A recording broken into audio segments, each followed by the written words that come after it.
Olá, tudo bem? Seja bem-vindo ao nosso canal Luz do Mundo. Eu sou Ronaldo de Oliveira e quero compartilhar hoje com você a homilia do Padre Leomar Montanha da Arquidiocese de Maringá, da liturgia do quinto domingo da Quaresma. A comunidade de fé vence as amarras e as situações de morte.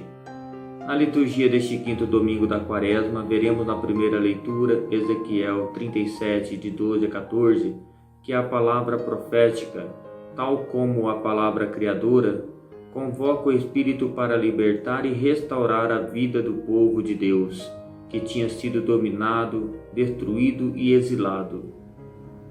O povo vivia numa situação de morte, era um monte de ossos ressecados. Não desejava mais lutar e viver, tudo parecia acabado. O povo se deixou alienar, conformando-se com uma visão fatalista que o torna passivo diante de sua própria história. Ezequiel anuncia vida nova, procura alimentar a esperança dos exilados e transmitir a certeza de que Deus não os abandonou. Tomando consciência de sua dignidade, o povo começa a se reunir e a se reorganizar, ergue-se então e se põe a lutar para construir nova sociedade e nova história. Estava morto e voltou a viver. Na segunda leitura, Romanos 8, de 8 a 11, o apóstolo Paulo afirma que o Espírito de Deus ressuscitou Cristo e o introduziu na glória do Pai. A ressurreição de Cristo é a garantia e a promessa de nossa ressurreição. No Evangelho de João 11, de 1 a 45, pelo relato da ressurreição de Lázaro, a comunidade cristã afirma que Jesus é a ressurreição. A comunidade avisa Jesus, a comunidade professa a fé, gera ressurreição, salva. Quem vive e crê nele jamais morrerá. Lázaro é a personificação da morte do coração e da morte espiritual, que podem ter as seguintes razões: crises depressivas, doenças, vícios, grandes sofrimentos.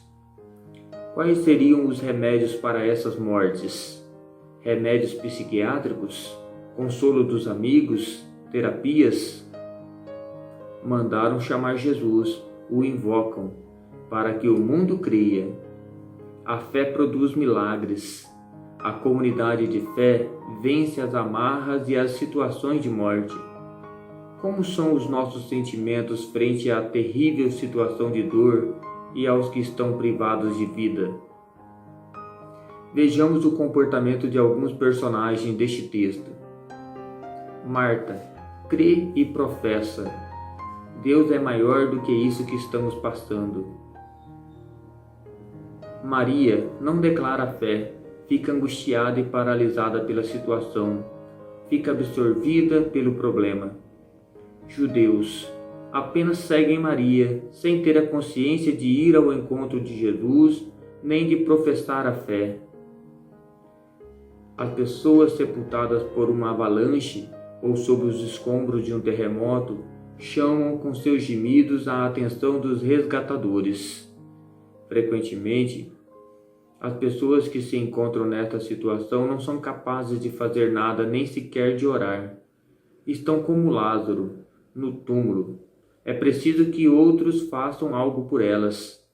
Nos lábios de Jesus, encontramos este mandamento dirigido a seus discípulos: curai os doentes, ressuscitai os mortos. Mateus 10, 8. O que queria dizer Jesus? Que devemos ressuscitar fisicamente os mortos? Se assim fosse, na história se contam com os dedos de uma mão os santos que puseram em prática esse mandamento de Jesus. Não, Jesus se referia também e sobretudo aos mortos de coração, aos mortos espirituais.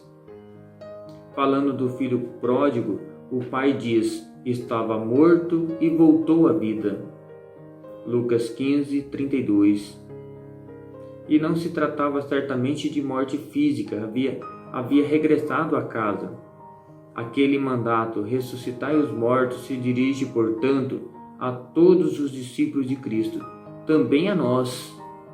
Entre as obras de misericórdia que aprendemos desde crianças, há uma que diz: enterrar os mortos. Agora sabemos que existe também a de ressuscitar os mortos. Padre Raniero Cantalamessa, em 7 de março de 2008, Zenit. Na ressurreição de Lázaro, se manifesta uma glória de Deus e o sentido mais profundo da obra que Jesus veio realizar, passar da morte à vida. Aquilo que ocorreu a Lázaro se torna convite a todos, para que ouçam as palavras de Jesus e apostem na vida e na liberdade, dons de Deus que chegam à humanidade por seu intermédio. Querido irmão, querida irmã, muito obrigado por você permanecer conosco. Boa reflexão e que possamos produzir muitos frutos para o reino de Deus. Um abraço e até lá!